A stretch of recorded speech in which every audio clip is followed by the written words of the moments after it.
The real movement is a life force. It is like water. We need it to replenish ourselves. We need it to fill these broken vessels.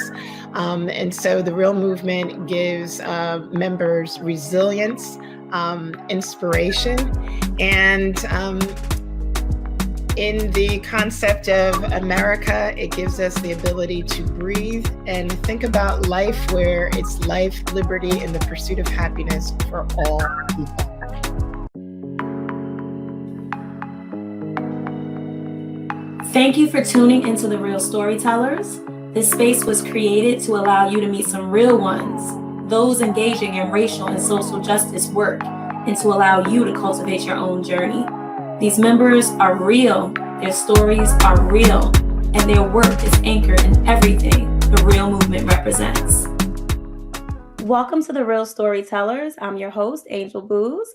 Today we have a special guest with us, Lizandaa Alburg. Lizandaa, welcome. Thank you.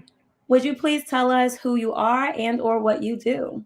Yes, so my name is actually a little trickier than that. So it's Lizandaa Alburg.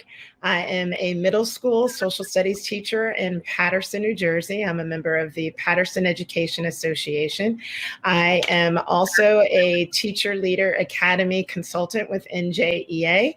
I am a New Jersey, I'm a Passaic County Urban Education Committee member for Passaic County.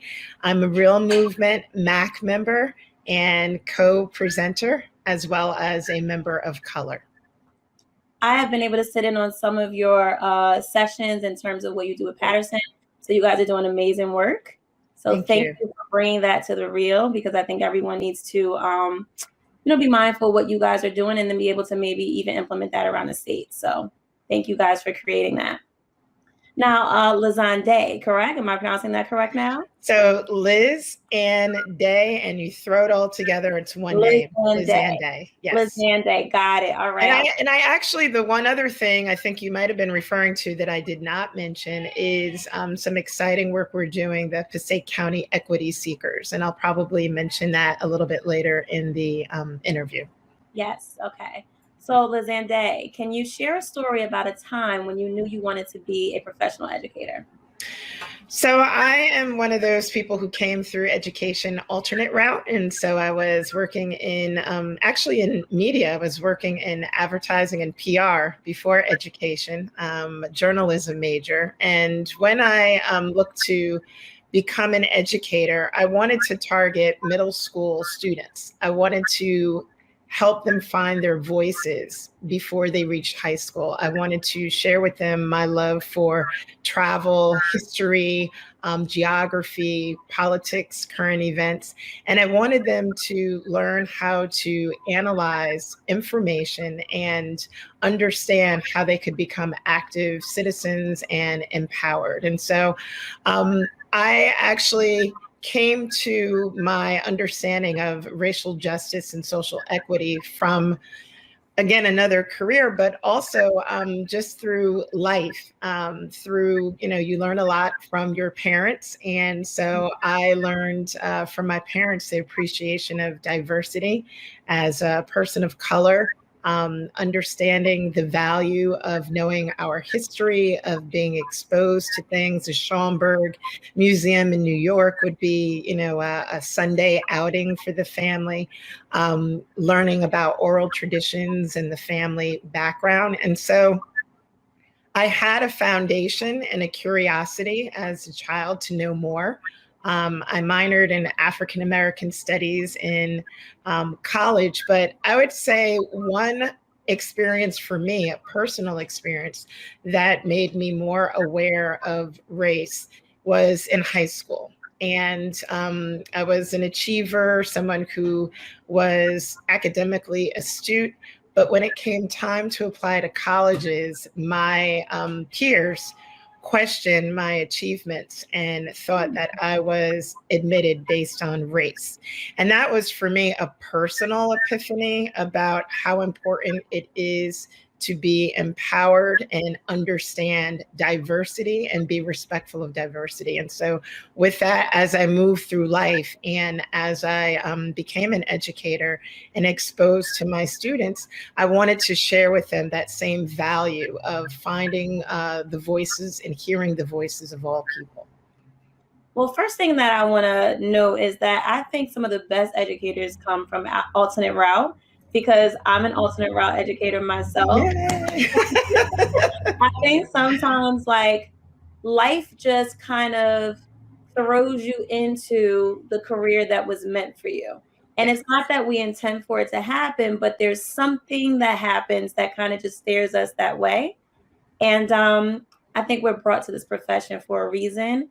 And, it's just a higher power knew that this work was meant to be done by certain people. And so I just wanted to note that, because I think that is super important for people who may not even be in education to realize that it's okay to switch a career if you feel like you really have the ability to help others.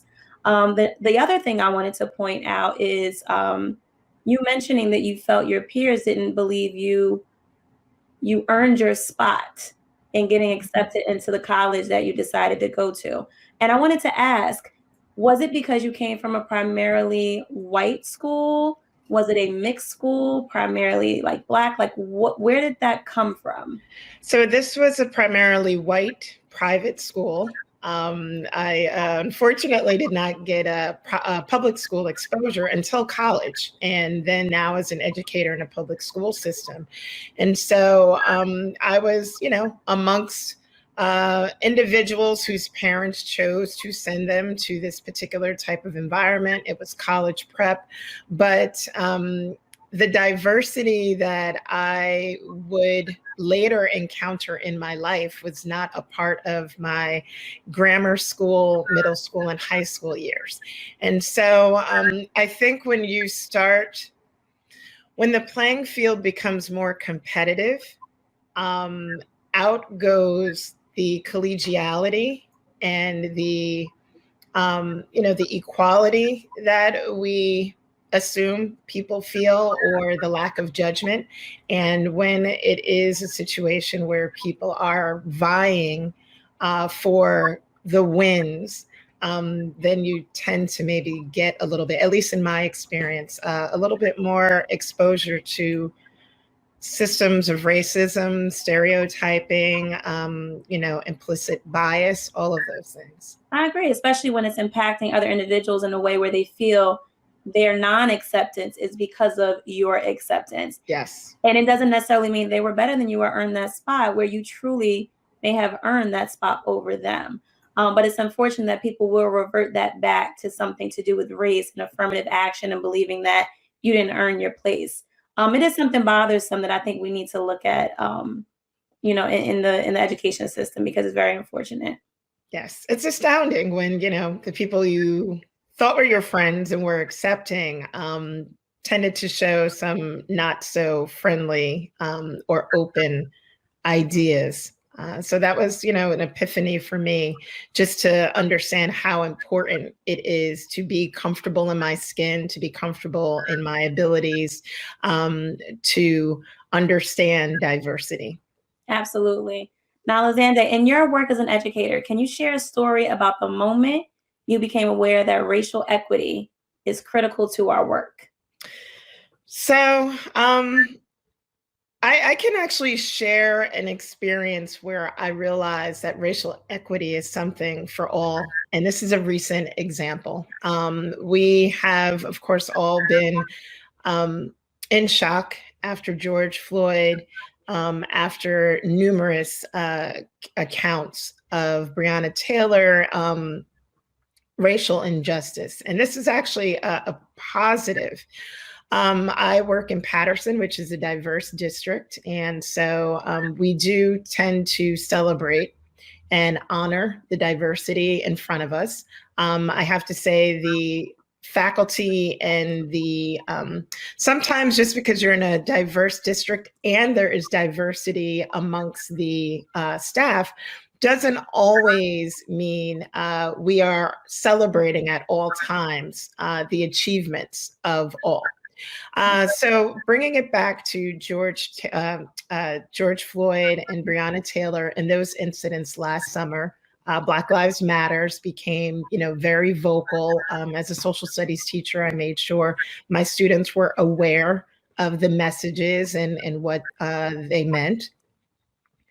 But what really astounded me to continue and dive deeper in the work was when I have a student who is Irish background, whose family is very woke and intentional about understanding equality for all human beings.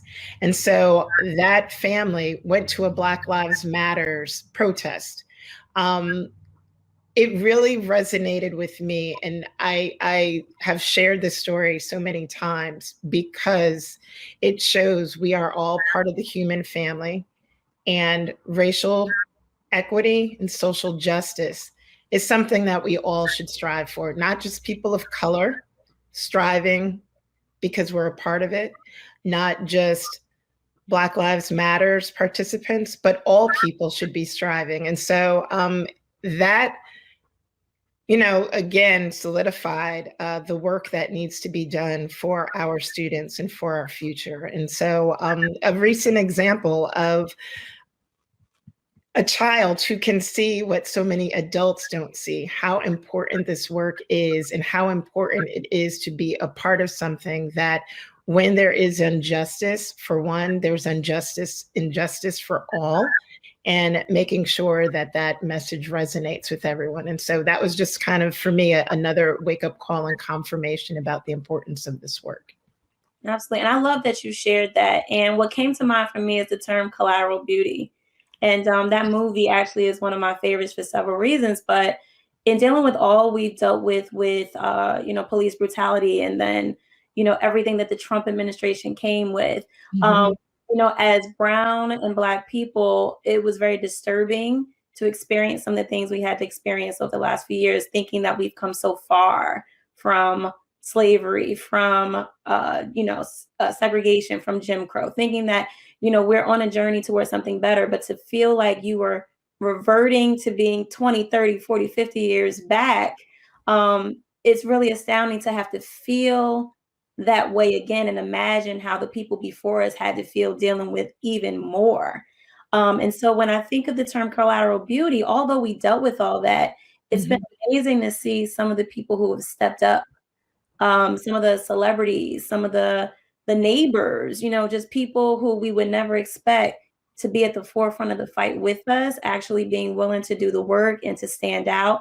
Because 50 years ago, they may not have done that because of fear, and knowing how they may have been attacked, or their family would have had to deal with the consequences of them simply standing up for what the majority chose to believe in. So to have people be brave enough to do that now, it is truly just collateral beauty.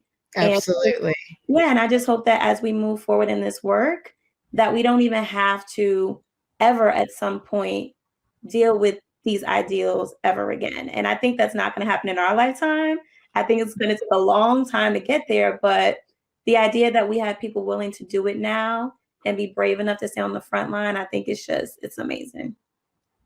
What a difference an incident makes. I mean, before last summer, like you said, so many people would remain silent, and corporations who are stepping out and being supportive of racial equity and social justice. It's amazing. I mean, there's a lot of hard work to be done, but progress, and it keeps us hopeful. Absolutely. Now, Lizandaa, we are here because of the Real. So can you describe your relationship with the Real movement? So the Real movement is, as Gabe Tanglau would say, fam. And it starts with that foundation. I've been a participant. I've attended Freestyle Fridays and various different, opportunities, went to lead and learned more about the work.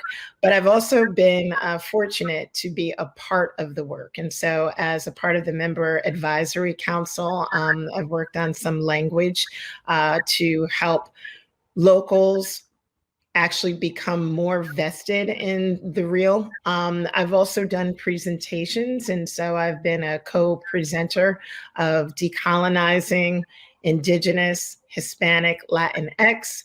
I've also been able to present community cultural wealth and taking what we so often look at as a deficit with students of color, taking it from a place of affirming and being supportive of the language, of the oral tradition, so many things that we look at as negatives. And so I have had those wonderful opportunities. And I must also add and highlight the work that, again, I mentioned at the beginning, we're doing in Passaic County with the equity seekers. And so the Passaic County Equity Seekers, which was born out of, again, the George Floyd, Breonna Taylor last summer, 2020, we have a movement countywide that it's a journey. And so with the journey, I have 4 other founding members, and we've now branched out where we're getting interest with other locals throughout the state. But we are actively and intentionally each month doing the work of getting members engaged, getting conversations started, having expectations in terms of actions that individuals can take, actions that school communities can take, and actions that actions that peers can take. So teacher to teacher, grade level, and then actions that a community of educators can take. And so one of the most recent activities we did partnering with the Real Movement was a presentation about racial capital. And we talked about how systems have been put in place, starting with indigenous, the taking of land, to enslavement. At whose sacrifice do people reap rewards and benefits? Well, when you look at unpaid labor for centuries, you look at wealth that isn't allowed to accumulate within the Black community. And of course, that also touches Brown community as well. When you start looking at immigration and you look at a lack of a living wage that is not given to recent immigrants. So I've been able to be a part of the Real Movement as a participant, but I've also been able to present these wonderful issues and get, NJEA members, PEA members, PCEA members, get people engaged in the conversation and the work. So that kind of gives you, I think, an overview. Yeah, it does. And I want to note that I was actually a part of the sessions to do with racialized capitalism. And coming into the session, I honestly wasn't really clear about what the term meant. And then in the midst of you and your team educating us, and then being able to go into the breakout rooms and have those conversations, we talk about racialized capitalism all the time, but we just don't necessarily term it that. And to have the conversations and really get down to the deep levels of where it really comes from was insightful. It was painful to really think about how far we could have been as a people if those systems were not put in place, and how some of those systems continue to keep us down and some of our people stuck believing that there's no escape, like they're never going to make it, or it's always going to be this way. And I think those ideals were set in place for a reason, to kind of keep us from believing and dreaming in those things. But fortunately for people like us, we have always those few in a family who are like, I'm going to break these chains and I'm going to do something different. I'm going to prove them wrong. And I'm going to set the next generation up to be even more successful. And so hopefully there are more and more people that we can breed to feel and think the same way. And sometimes I think it's breaking those barriers and creating new expectations, new parameters, new paradigms. And so it's living within systems that have been, set up by colonizers, and living within systems that are not based on equity, and thinking about what can we do differently and how can we take action. And so sometimes breaking those barriers means, creating new visions and new goals that we don't foresee even today. And I think that's the key, allowing people to dream and believe that their dreams and visions can actually become reality, because there are a lot of people who don't dream, for different reasons, but we really have to have people believe that their dreams can come true if they just, pursue them. So, absolutely. Yeah. So Lizandaa, have you had one or more experiences with the reel that challenged you or helped you to grow in some way? Every experience with the reel has been positive. I think, of three levels. And so I think with the reel, you start with personal growth. And so that aspect of self-reflection, what implicit bias do I have? What am I perhaps guilty of? I think we can all, we are all raised to have certain beliefs, and sometimes we have to check ourselves. And so the reel has given me opportunity to self-reflect on how I can be a better person, how I can be a better leader, how I can be a better daughter, wife, etc. I think in terms of professionally, I have gotten so much richness and value from what can I bring to my students, my classroom, my middle schoolers? How can I challenge their perspectives? What questions can I have them ask? And then in terms of the human community, what I've learned in terms of just being open, having my eyes open, being open to learning, being open to new resources and conversations. And so with the help of Reel, it's a never-ending journey. The equity seekers, that's what we pride ourselves on. It's a difficult journey. It's a journey that sometimes requires us to stop and think and grow. So I think, the Reel movement is where I have been able to get inspired, build relationships, and find a community, a like community of, supporters and fellow NJEA members who are on the same path of growth and advocacy. And it's also given me an opportunity to, like I said, just be a better person overall. I love that you said inspires you, because I feel like that every time I come into a Reel session, I'm looking to be inspired. And I'm also looking to have people share their experiences so that I can reflect on my own and what they're saying and think about how I can show up as a better person as well. And I love that the Reel has created that environment for all of us, because none of us are perfect. And as Black and brown people, I think often we think just because we're Black and brown that we're always right when it comes to things related to racial and social justice. But the truth is, we even have things about ourselves and the way we deal with things that can be changed, and we could do better. So, absolutely. Yeah. So in thinking of the future, what does that look like? And how does the Reel movement influence that future? So, I guess it's what's the saying, go big or go home. So the future that I'm thinking of is, on one end, starting with diverse curriculum. We have the Amistad curriculum. I know we have requirements for a Holocaust curriculum, but recent events with the Asian American Pacific Islander population, it's important to encompass all of these diverse voices. And so I'd like to see across curricula. What happens in social studies, everyone thinks, oh, it's a social studies content area. And so I don't have to worry about it if I'm math, or I don't have to worry about it if I'm PE. And so I would love to see the Reel movement getting more involved in curriculum and the resource building. I would also love to see the Reel movement move beyond the world that we have. Well, let me start with, it would be wonderful to have a network to know statewide where we can find our support, where we can find our like minds. And so that would be a great idea.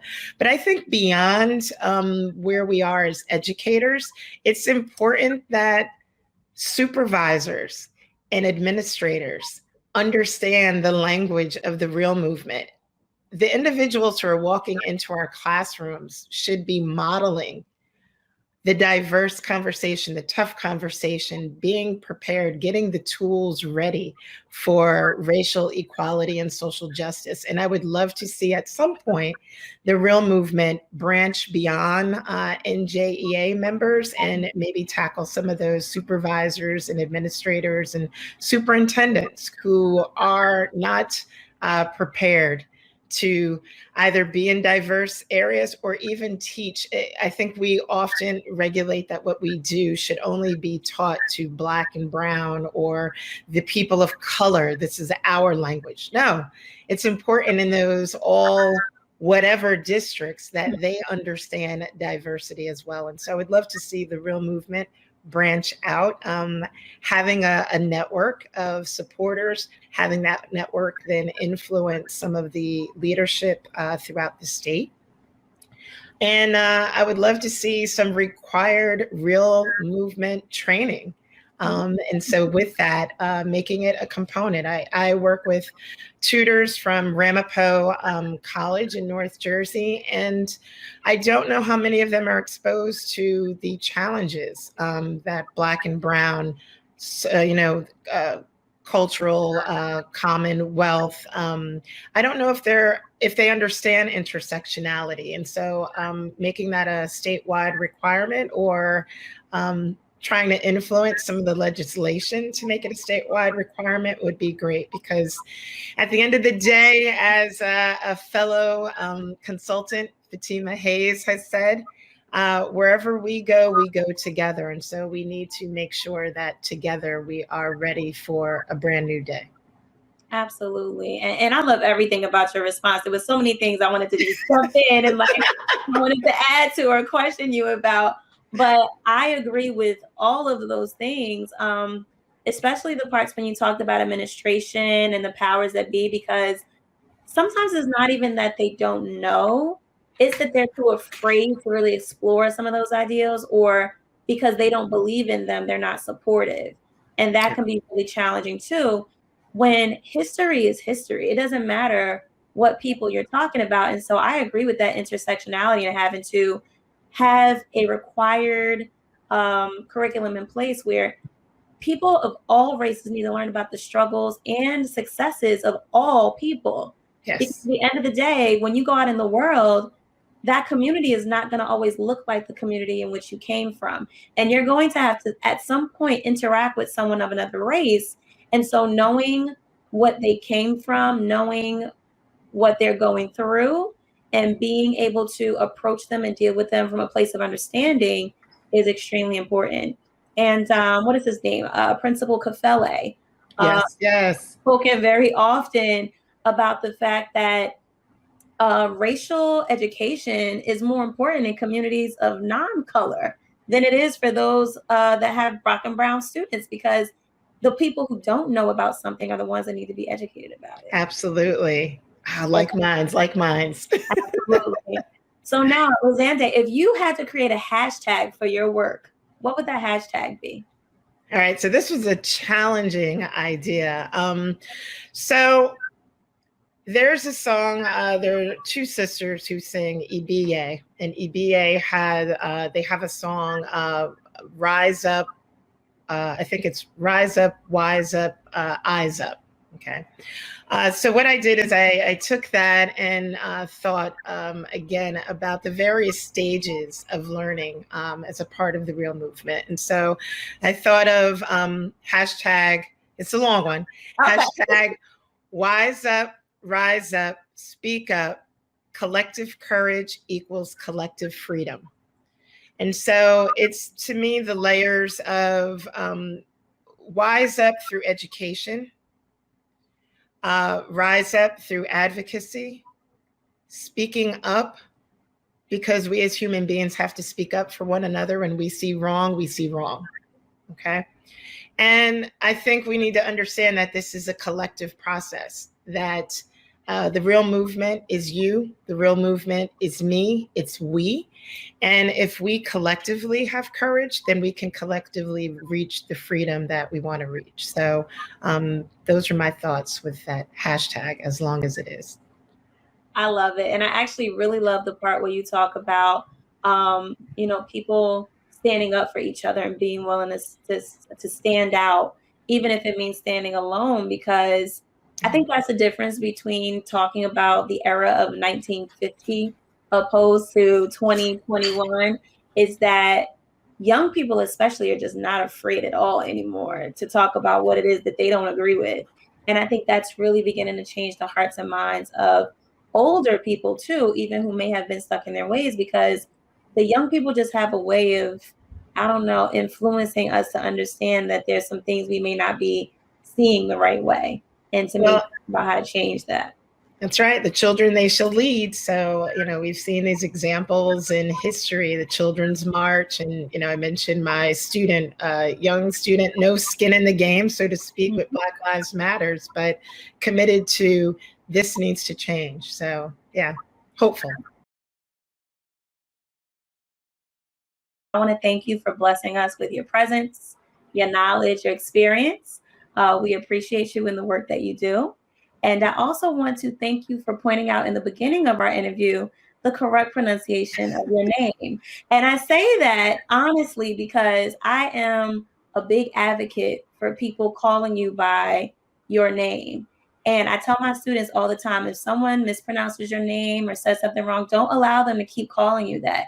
Correct them. Be brave and bold and say, I'm sorry, but that's not my name. This is how I say it. So if there's a mistake made, you always correct people, especially when it comes to calling you who you are, because you deserve to be called by the name that you were given and the name that you choose to go by. And so I just want to say thank you for that, because so many people would just allow it to just exist and happen. But I think that is extremely important. So it's a lesson for all of us to learn. Don't let anyone change up or call you by another name and accept it. Always correct them. Thank you so much, Angel. Yeah, it means a lot. It means a lot, but we're fam, and I've probably been called worse things in life. So mispronunciation, it happens. It's a unique name.